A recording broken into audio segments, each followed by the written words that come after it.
В момента виждаме един от важните производствени етапи на нашия проект. Това е изработването на комплектуващи детайли за нашата гондола на дирижабъла Нова 2. Именно тук в Люберци преминаваме от цифровите модели към реалните физически елементи на бъдещия летателен апарат. Работата започва с прецизен 3D модел на гондолата и всички нейни отделни детайли. Всеки елемент първо се разработва в цифров вид. Това позволява предварително да се вземат предвид геометрията, натоварванията, теглото, както и да се адаптира конструкцията според възможностите на нашите собствени производствени мощности. Следващата стъпка е изработването на форм-блокове. Това са специални шаблони за формуване на детайли. Форм-блоковете се изрязват от шперплат на портален ЦПУ станок, след което се доработват ръчно, шлайфат се, проверяват се, напасват се. Тук е важна не скоростта, а точността на изпълнението им. Следват заготовки от алуминиева сплав D16T. Те се изрязват на ЦПУ машина и се фиксират в формовъчни блокове.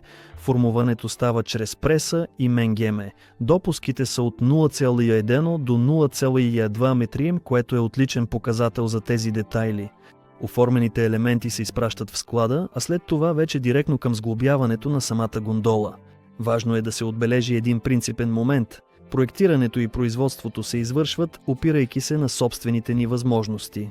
Съзнателно не използваме аутсорсинг, а изграждаме локален, управляем процес вътре в собственото ни производствено хале.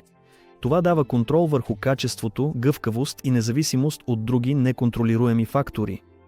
Към настоящия момент вече има яснота относно масата на ключовите компоненти.